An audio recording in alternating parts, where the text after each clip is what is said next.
بسم الله الرحمن الرحيم اللهم صل على محمد وآل محمد. السلام عليك سيدي ومولاي يا رسول الله. السلام عليك سيدي ومولاي يا حبيب الله. السلام عليك سيدي ومولاي يا رسول الله. Salutations upon you, O beloved Prophet Muhammad, upon you and your households. Assalamu على أمير المؤمنين. السلام على الزهراء سيدة نساء العالمين. السلام على الإمام الحسن. السلام على الإمام الحسين ورحمة الله وبركاته. صلوات.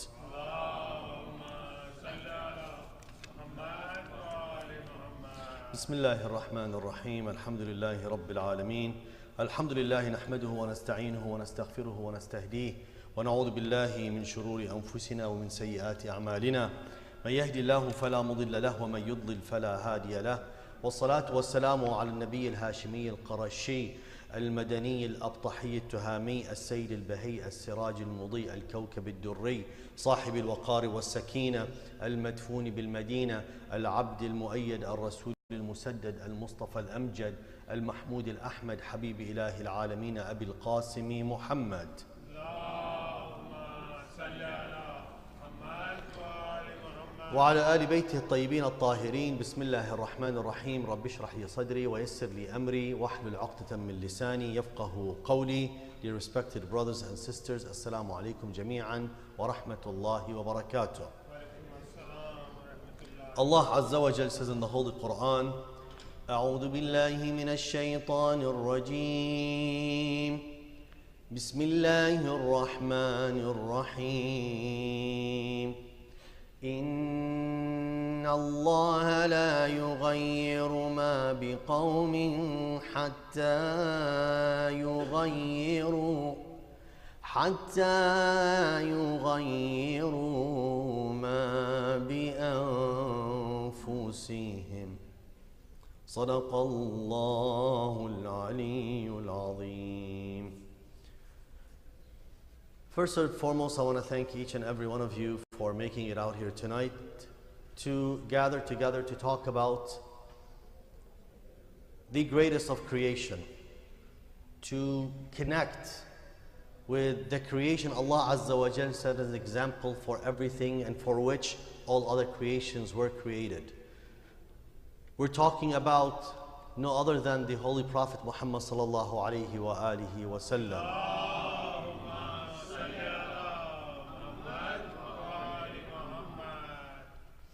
We're trying to revive, we're trying to bring life, as the Imam Salamullahi Ta'ala alayhi, Imam Sadiq Islam says, do you sit down and talk and bring our mentioning?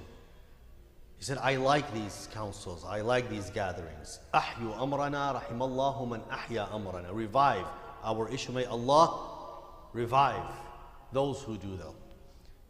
With the revival, the bringing life, are we bringing life to the Ahlul Bayt alayhi salam?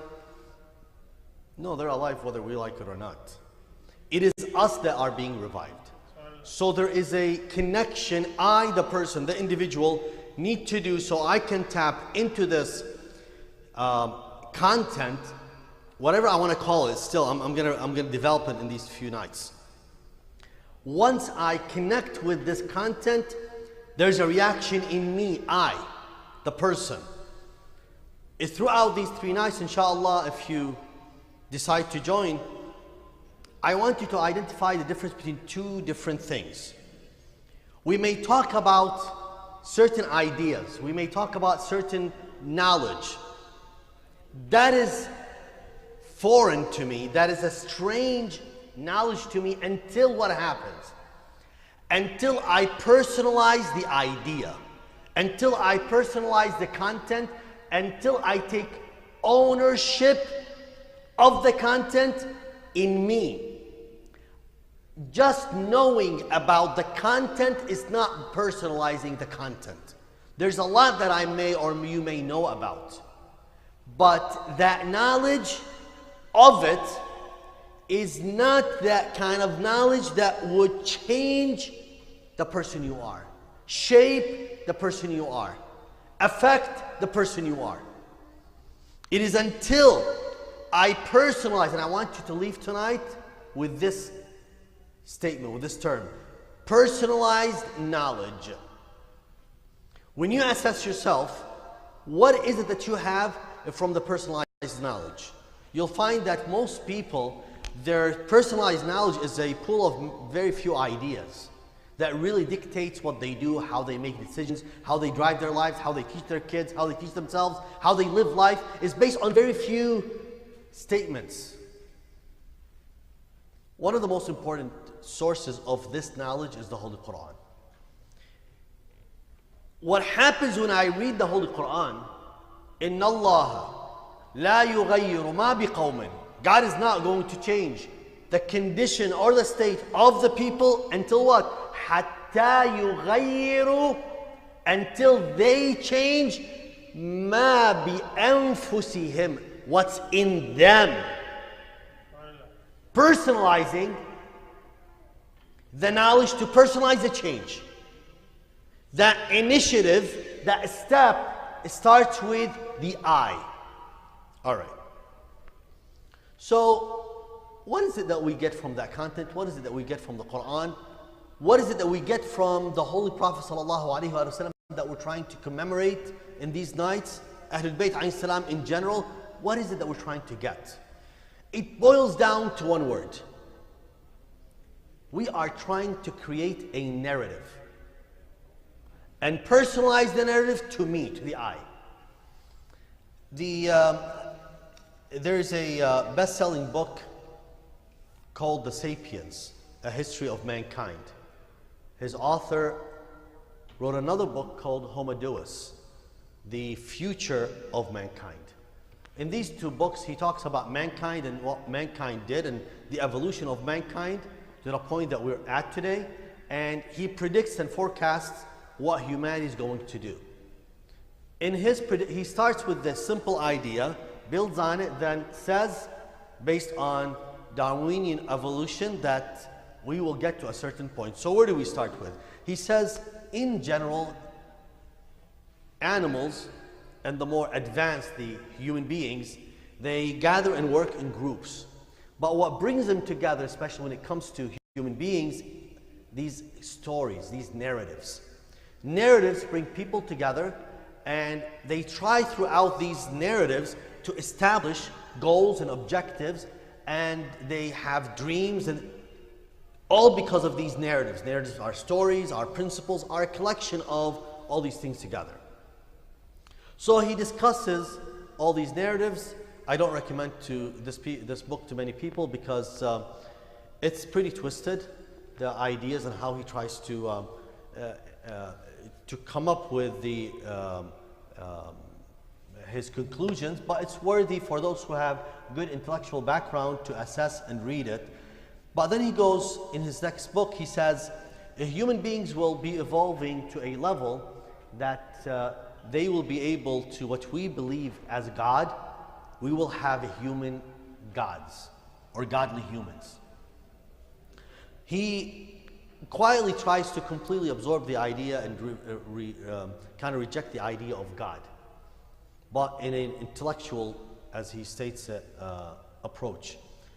There are a lot of books that come up and try to tell you that we human beings can do everything on our own without the need for a higher being, and we are self-sustaining, and we evolved, and we're going to keep on evolving until the better us evolve to a point that we are infallible. We do not make mistakes. Not even immaculate. We are infallible. We do not make mistakes. See, when I look at the whole idea of trying to reach infallibility, the inability to make mistakes, that we are just our perfection to a point that we are unable, not that we choose not to, we are simply unable to make mistakes. It's something a lot of scholars, a lot of thinkers try to think, they try to philosophize and kind of give you ideas. Do we and can we get to that point? In general, dear brothers and sisters, humanity tries to fix its mistakes. Why do you think we have schools, think tanks, we have universities, we have meetings, conferences to talk about what? These ideas. We put out these ideas, we discuss them, we say, okay, what went wrong? How can we fix it? How can we develop? Why do we try to develop the ideas? In order for us to go in stages. The first thing is to have a perfect idea. The perfect idea. Then how do we take that idea and apply it, not only at the level of individuals, but at the level of communities, at the level of nations? What does all this mean to you today? I want to ask you this question. In the verse that I just started, the Holy Quran says, change in a community starts by what? Change, the willingness for that community, for that individual to change. So I need to initiate change on a personalized level.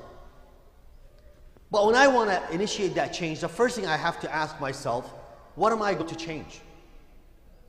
What is it that I'm trying to change?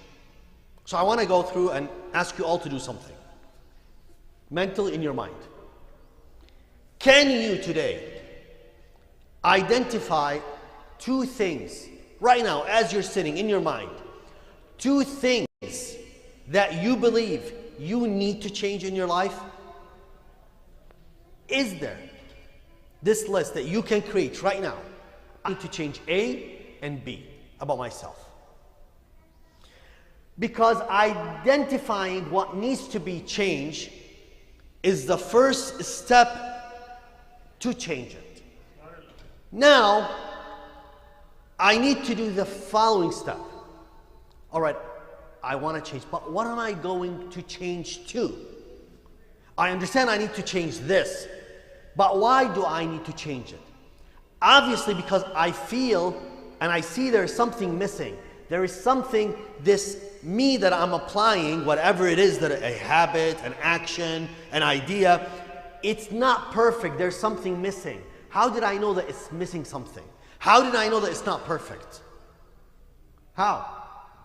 Either people experienced and told me that this fails, or I feel, and look at the word, I'm using it purposely, I feel that it failed. Or there is something that I look up that I'm measuring against. See, it's either I am making the decision, there's something wrong in it, I just feel it, versus externally, something is telling me there's something wrong with it. That external could be people experienced and told me, man, it wasn't good. I didn't like it. It didn't help me. Or there's something maybe different. Not only individuals, but I don't know, something else. We'll get to it.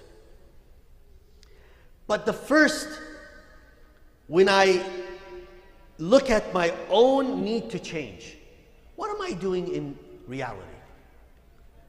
I am deciding for myself that I shaped a narrative in my mind, or shaping a narrative that I need this narrative to be me, and me to be this narrative. So I want to ask you this. You as an individual, you as a person, what is your narrative and what is your story? What is your story? A story is one part of many different stories, ideas, thoughts, principles of a larger narrative. But what is your story, personalized story? Why do you think we commemorate the death of the Prophet ﷺ, the martyrdom of Imam Ali alayhi salam, of Imam Hussein, of Zahra? Why do we do this? These are stories. These are stories that became what? Part of a narrative, a larger narrative. And I'm trying to take these stories could be taken as what? Culture, heritage, or ideal and or reality. I can talk about, what is that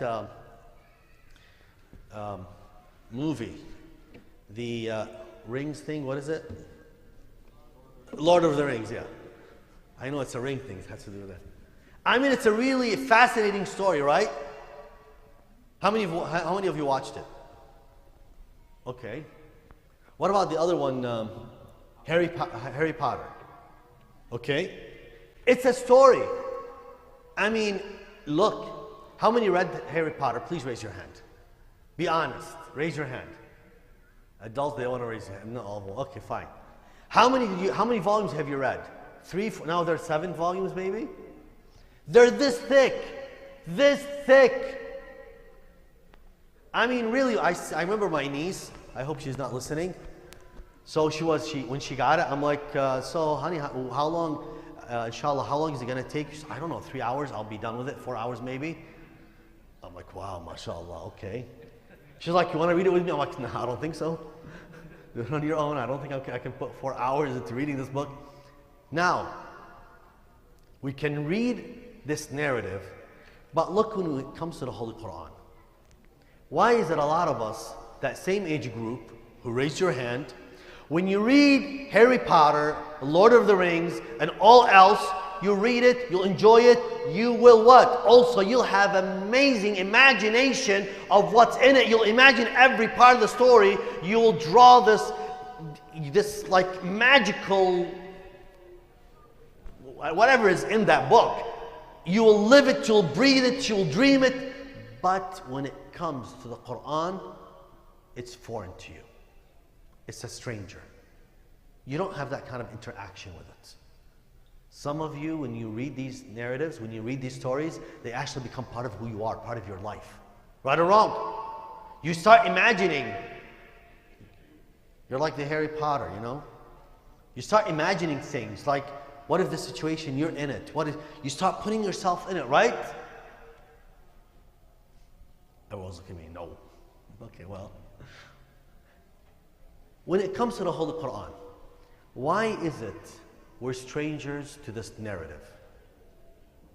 Why is it we don't let why does Allah Azza wa Jal give us the stories of Moses, the stories of Jesus, the stories of Dawood, the stories of Sulaiman, the stories of the Prophet Sallallahu Alaihi Wasallam? Why does He do that?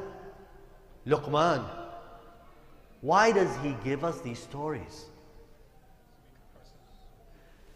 The first step, you create a narrative, but then you ought to personalize this narrative. You have to make this narrative personal. Moses alayhi salam stood against the Pharaoh. He had al-asa. He had that God gave him, and it turned into what? A snake. And there was magicians around him. Pharaoh brought him from all the lands. I mean, when you read it, you have this individual who is he's supposed to be a weak person, standing before this individual that sees himself so self-conceited, arrogant. He believes himself as a god. Yet Moses stands against the Pharaoh, and something happens. So here I'm learning a story of a prophet in time. Then Isa, then Musa, then Ibrahim alayhi salam. There are amazing stories. What happens to me when I read them? That's the question. You know, most of us just read without comprehending, without analyzing, without personalization. We go back to the Prophet ﷺ. He received the message. And then you hear not only his story, by the way, look at his actions. Look at what he did. Then there's Amir al-Mu'mineen salamullahi ta'ala alayhi. Then there's Lady Zahra alayhi salam, what happened to her. Then there's Imam al-Hasan alayhi salam. Then there is Imam Hussein alayhi salam and what happened in Karbala and the whole narrative of Muharram. These are stories. One of the main stories, Eid al-Ghadir, the day of Ghadir. It tells a story that you and I, it tried to revive. But here's a catch. You know that revival? That revival, there's a difference between it being cultural revival versus religious revival. There's a difference between this is becoming a cultural narrative or what? A religious narrative. What's the difference? A cultural narrative enhances the person you are or your identity and the person you want to become. Enhances. The religious identity creates it. Completely different. Some of us in the back of our mind believe that these stories right now, part of our culture. They're part of, I have to do it. Why? Because everyone do it, my community is doing it. I want to maintain this identity. No, dear brothers and sisters, you're maintaining this culture. If what you care about, and I'm going to throw some, when you're doing building a business plan, they say you have to identify your KPIs, your key performance identifiers. Okay, you do something, you need to say, okay, did I reach it? Did I do it? So what is our identifiers when it comes to this? Simple. In a cultural setting, when it comes to a narrative, the idea is not the core. It's the look and feel of how we maintain it. So we look at the Azadari, for example. The Azadari is part of our culture, religion, or heritage. What do you think?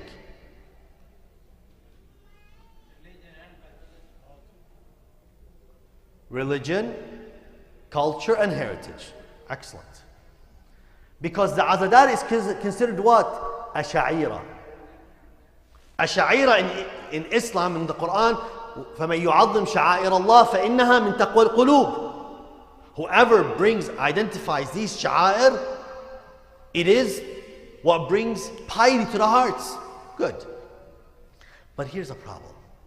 Where do you put you as a person, you as a community, where do you put your weight on?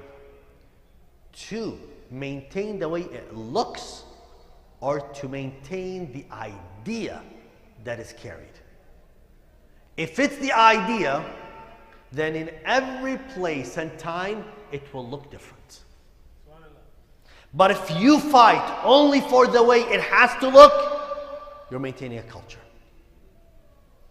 If you truly care about the idea and the ideas in the Quran, these sha'air in the Quran, these important ideas, you will show you're identifying them and you being identified by them.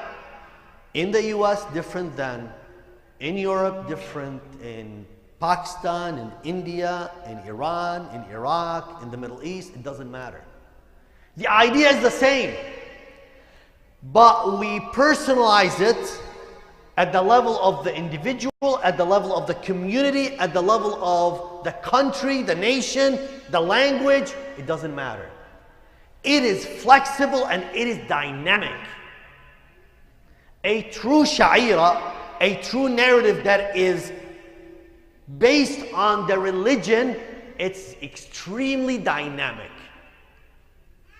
The moment you could make it a culture, it's stuck. It is stuck with a language, it's stuck look and feel, it's stuck with a color, it's stuck with a style. But the moment you say it's a religion, you've freed it up. It became flexible, dynamic. Why? Religion came for all times, all places, all people. All languages, all ethnicities, everything, everyone. Which means what? The ideas in the religion could be shaped, could be dressed, could be given colors, could be given, it does not matter as long as you do what? Maintain the idea. Here, our interest is what? Should be in what? What are the ideas? Which starts your intellectual process on understanding the ideas and the basis for this idea and what helps you understand the idea. Not worry about how you present it only, how it looks. That becomes an aftermath of understanding the core and foundation of the idea.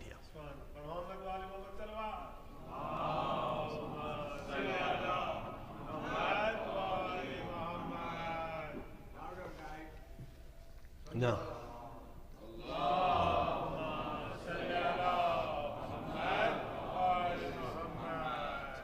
Now, why is it so important? Because narratives, dear brothers and sisters, help shape identity, and identity helps create an outlook, a universal outlook. One of the things that we face and we struggle with is in creating a lifelong narrative, a narrative that we can pass on to others. And we struggle with this.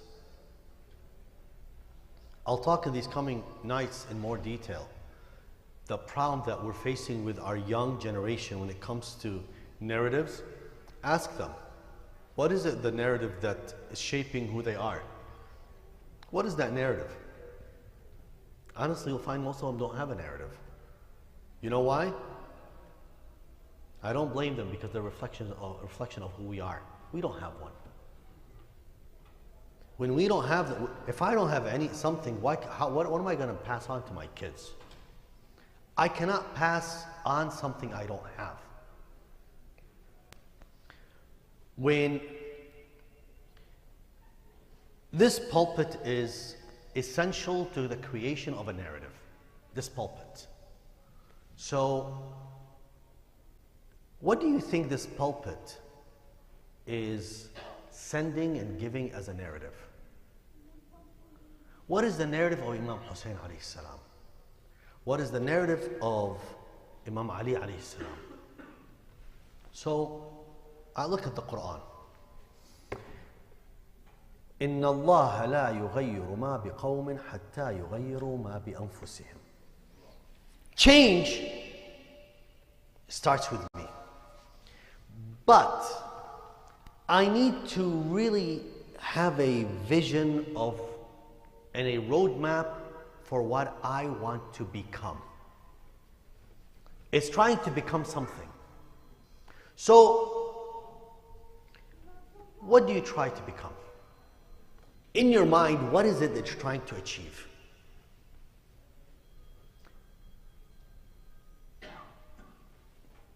Let me take a step back. Have you ever been impacted by the Quran? Have you ever actually, I'm going to ask a very awkward question, listen to me attentively. Have you ever read the Quran? Don't hasten and say yes, because I'm going to ask you another question. When I talk to you, I'm connecting. There's one here, there's one there. Or one here, one there. Okay? You're looking at me, you're talking to me, you identified me. We're communicating. You're communicating, I'm communicating, there's a connection. Have you connected with the words of Allah Azza wa Jal? Because all this, the narrative is meaningless if you don't understand the words of God. Really, it's useless. If you do not have the words of God, the divine narrative that we're trying to achieve. Because the Holy Quran, the entirety of the Holy Quran is a narrative. It's a divine narrative given by Allah Azza wa Jal, delivered to us by the Holy Prophet sallallahu alaihi wasallam, maintained and protected by our Imam salamullahi ta'ala alayhim. Period. This is the whole story.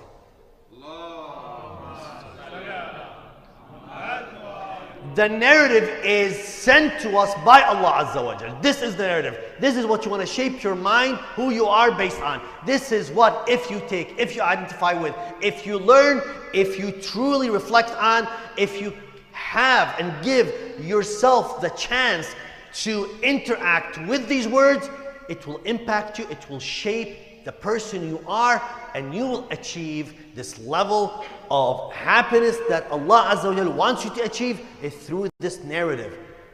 Al-Rasul sallallahu alayhi wa sallam, Amir al-Mu'minin Ali ibn Abi Talib alayhi salam, Ahlul Bayt alayhi salam, all of them, they came to deliver the narrative, protect the narrative, explain the narrative, becoming the narrative.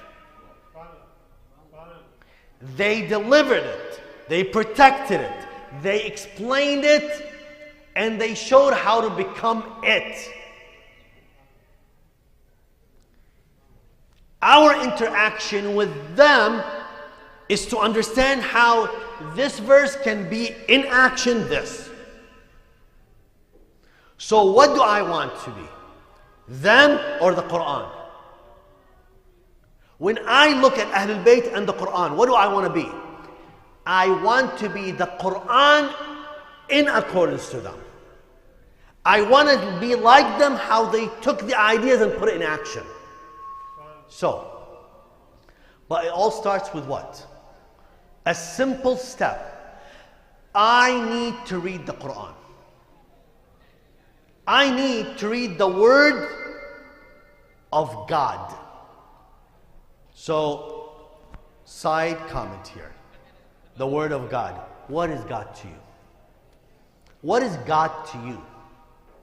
The biggest problem that I find in relating to the Holy Quran, that we don't understand what it means to say, I am about to read the words of God.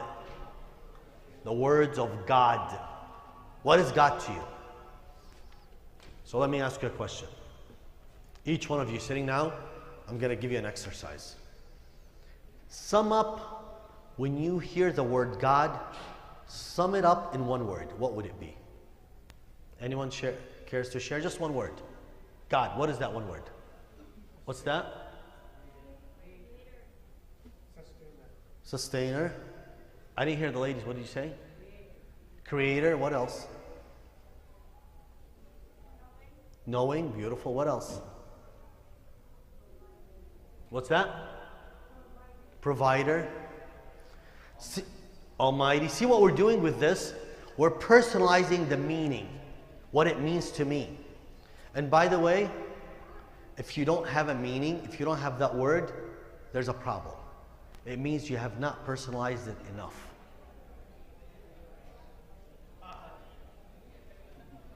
قل هو الله أحد الله الصمد لم يلد ولم يولد ولم يكن له كفوا أحد بسم الله الرحمن الرحيم. One of the most powerful verses in the Holy Quran. If we just, why do you think there is so much ahadith narratives that talk about the blessings of reciting this verse? What do you think is the most important verse in the whole Quran? The verse of? That's a surah, one verse, ayah. Ahsant. Allahu la ilaha illa hu. Period, first. Allahu la ilaha illa hu. There is no God except He. It starts like this. Imam Zayn al-Abidin says what? Ya man la ya'lamu ma huwa illa hu. No one knows what He is except He. Allahu la ilaha illa huwa al-hayyul qayyum. Now, I'm trying to understand the meaning of God. The word God. I cannot understand the essence of God because He's absolute. I'm relative. There's no way I can know Him. Al-Hayyul Qayyum, and especially Al-Hayy, the all-living, meaning what? He defines what living is. Al-Qayyum, and I mentioned this many times before here, that he is independent of any and everything, but everything in the universe depends on him. Al-Qayyum. When you say Allah, you need to feel that need in your essence for him. There's a need, dependency. Without him, you don't exist. What do you think religion is about? Religion, from beginning to end, narratives, this narrative in the Holy Quran is founded upon this idea, this thought that you have in your mind, the absolute need you have to him. Do you feel it? Because if you feel it, dear brothers and sisters, what happens? When you're about to recite his words, you will become attentive.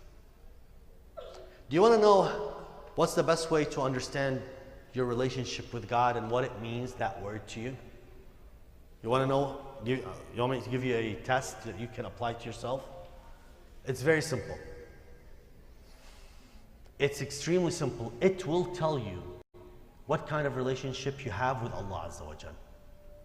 It's not rocket science. It's extremely simple. And you have to apply it when? Morning prayers. Salatul Subh.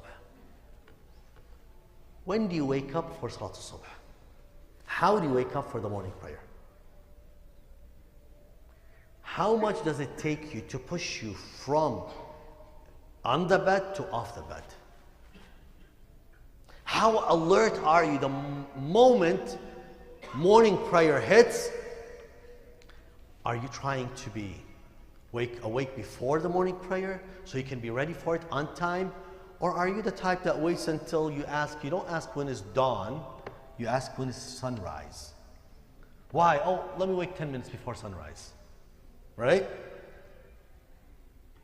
10 minutes before sunrise. And if I can do it in 5 minutes, 5 minutes before sunrise. By the way, truly this defines your relationship.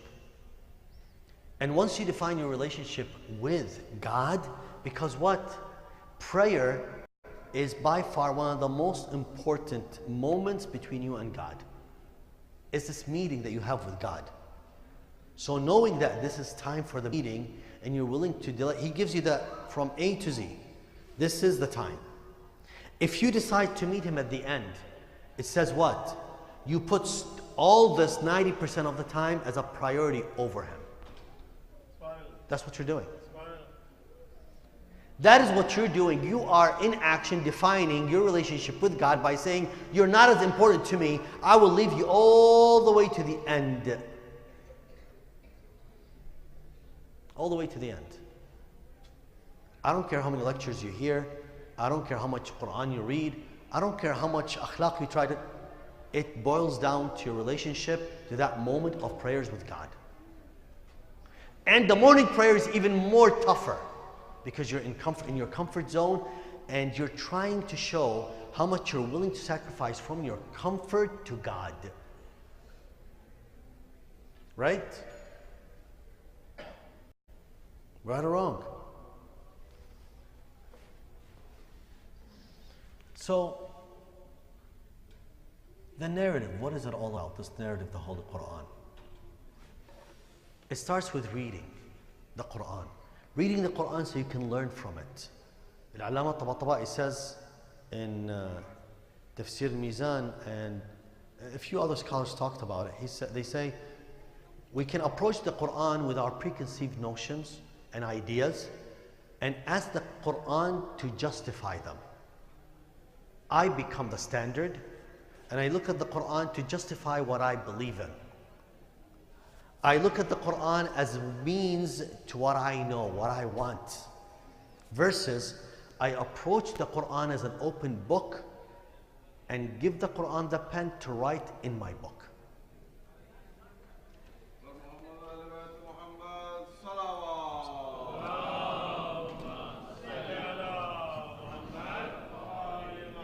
How do you personalize your time with the Quran, dear brothers and sisters.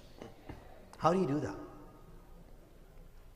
At the end of the day, it's a narrative.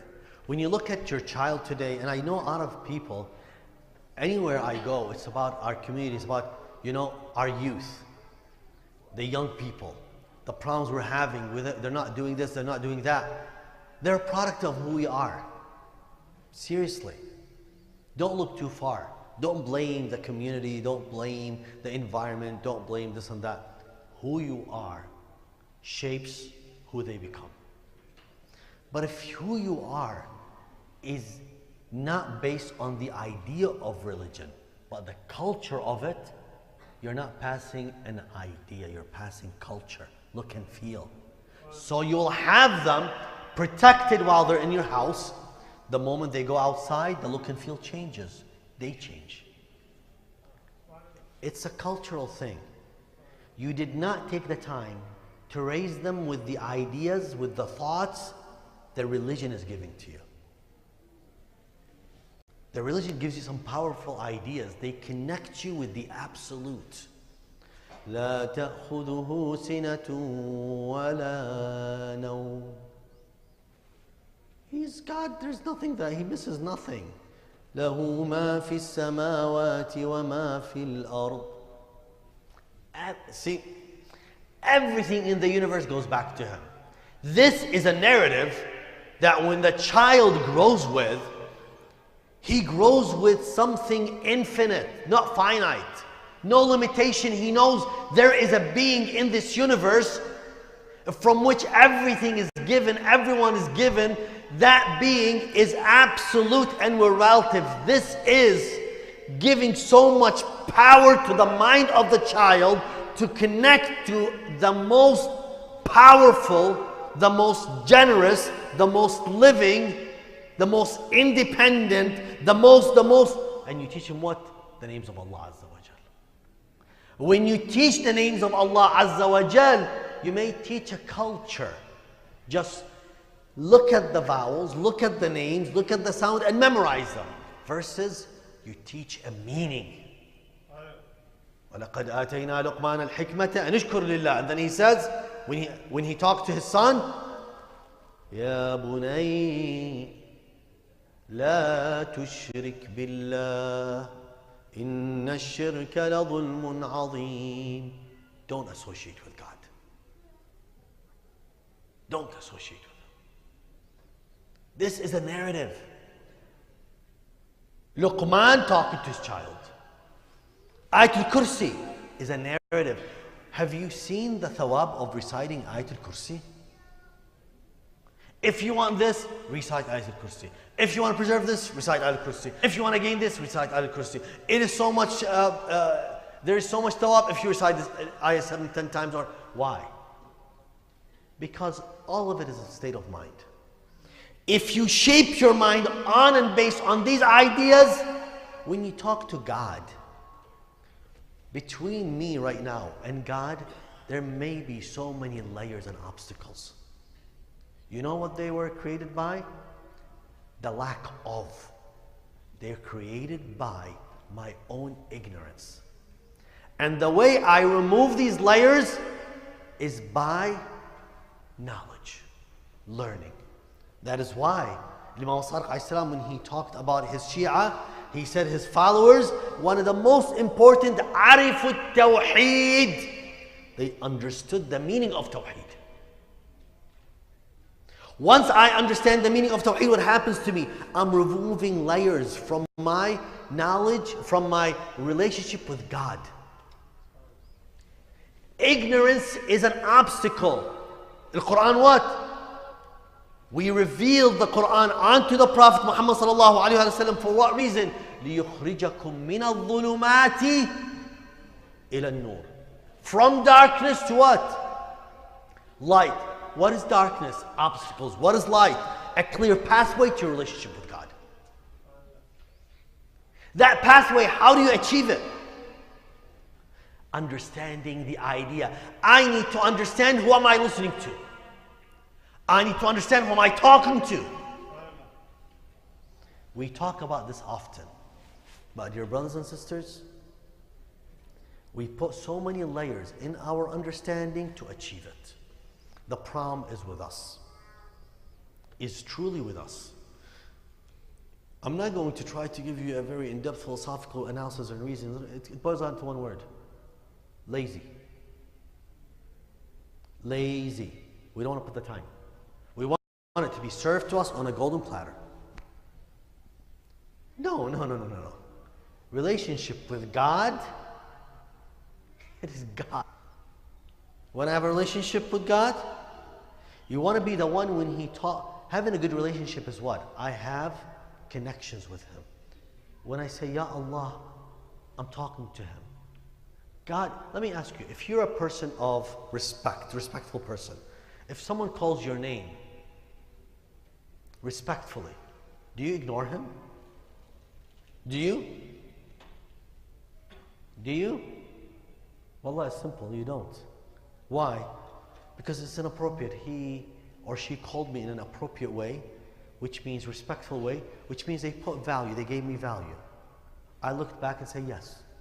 Right or wrong? If I say yes, it means what? I'm willing to listen to you. If you request something from me and I'm able to do it and I'm respectful and I gave you value, I'll answer your call. Simple. And I'm a human being. You think I'm better than God? Or you're better than God? With God, it's the same thing. If you give Allah the true value, understanding that you know when I say God, Ya Allah, the attentiveness, willingness, and you direct yourself to Him and you say, Ya Allah, He's going to answer you. It's simple. He will answer you. There is no question about it. Wallah, there is no question about it. You just need to really know and talk to Him. But when we talk, our minds are like everywhere else except with Allah. That's why we're not worthy of His attention, because we don't give Him the attention. We don't even know who we're calling, who we're talking to. Take it to its simplicity. Don't get into this, what I have to do today. You don't have to go levels and ascend and all this stuff. No, it's very simple. Show that you're a true servant. You're a true servant of Allah Azza wa Jal. Show that. The best time to show is when? Prayers. And the best point in prayers to show it is where? Sujood. Subhana Rabbiyal A'la wa bihamdih. You're putting your forehead, showing what? Your humility to Him. Show it. No, Subhana Rabbiyal A'la. No. Your heart descends down to show humility and worship, because you tell Him, you're talking to Him. Who I am is shaped on the narrative that you taught me. When I say Subhana Rabbiyal A'la wa bihamdih, who am I honoring? I am not just giving honor to myself. I'm telling God, the Prophet ﷺ, your Prophet, delivered a message that I listened to, that I heard, that I connected with. That this sujood, He taught me this sujood. وَمَا آتَاكُمُ الرَّسُولُ فَخُذُوهُ وَمَا نَهَاكُمْ عَنْهُ فَانْتَهُوا. Whatever the Prophet gave you, take it. Whatever he told you not to, stay away from it. And he told us the sujood. And he told us about the sujood. He took us on a journey with sujood, the ascension of a believer in his prayers. So I'm ascending to you, O Lord. What am I doing? I am building myself based on this narrative. And that's when I ask him, he'll answer me. That's when I never feel alone. That's when I'm always connected to him. That's when I'm no stranger. Dear brothers and sisters, we make ourselves strangers in our own world. Rasul sallallahu alayhi wa sallam came to deliver to us this message, and his purpose is to help each and every one of us reach that highest potential. We don't know what our potential is until we keep on trying. I don't know what it is, because I don't have access to the absolute knowledge of God. I don't have it. So I have to keep on trying, keep on trying, keep on trying until what? The moment I die. And the beauty of our faith, you never, ever settle for who you are. There is no such thing as, you know what, I'm good the way I am. That's not accepted in our faith. There is no such thing. If you look at the highest and the best of our scholars, they always say, when they describe themselves, the one seeking betterment, the one seeking closeness to God. What is seeking closeness? It means I am right now at a position that I want to advance it further. It's not enough where I'm at. I want to try harder. Do we do that? With the Prophet ﷺ, dear brothers and sisters, when we look at what he did and how he was with his own family, yes, they are immaculate, ma'sumin, but it doesn't mean he did not raise them. It did not mean he did not teach them, but they had a different way of teaching one another, of raising one another. Someone like Amir al-Mu'minin ibn Abi Talib alayhi salam, he could not be only with Abu Talib, his father. It was Rasulullah sallallahu alayhi wa sallam who had to take him. And someone like Ali Zahra alayhi salam could not be with any husband except Ali ibn Abi Talib alayhi salam. That's why she was raised by Prophet sallallahu alayhi wa sallam. So Imam Ali ibn Abi Talib alayhi salam can take her, so they can produce Al-Hasan al-Hussein salamullahi ta'ala alayhima. But look, that family. From the moment Imam Hussein alayhi salam was born, when he was given to Rasulullah sallallahu alayhi wa sallam, Salama says, I entered to the house and I saw Imam Hussein newborn. Rasulullah sallallahu alayhi wa sallam holding him. And suddenly he starts crying. Ya Rasulullah, why do I see the tears on your eyes? Newborn child, time to commemorate, time to be cheerful. Why do you see the tears on the eyes of the Holy Prophet Muhammad? He said, Ya Salama, if you were to see what I see and know what I know, this child of mine, Hussein, people from my nation, they claim to follow my religion. On one day in a land they will kill him with his family members. Ya Salama, Ya Rasulullah, we wish we all were with Imam Hussein in the land of Karbala on the 10th day of Muharram. We know you were watching what was happening in Karbala, but O Prophet Muhammad, I wonder, what was the most painful moment of what you have seen in the entire battle of Karbala? Was it when Imam Hussein alayhi salam went to the battlefield all alone? Was it when Al-Abbas went to get water to the women and children? Was it when Ali al-Akbar was martyred in the battlefield? Was it when the companions of Imam Hussein were slaughtered one after the other? War, Ya Rasulullah, is it maybe the moment after the martyrdom of Imam Hussein, when Lady Zainab alayha salam with all the women and the children, after the enemies of Allah burned the camp, attacked the women and the children, they were all running in different ways in the desert, when everyone would be calling, Wa Husayna, Wa Abbasa, Wa Akbara. And Lady Zainab would gather the women and the children to keep them safe and sound. happened, Ya Rasulullah? Or was that moment when Lady Zainab came back to Medina and entered the city of Medina? They say she went to the grave of Prophet Muhammad. She stood before the grave of Prophet Muhammad and said, Assalamu alayka ya Jaddah ya Rasulullah. Have you seen what they have done to your grandson Hussein in Karbala? What they have done to the son of your daughter, Lady Fatima alayha salam. Ya Rasul Allah, Ya Habib Allah,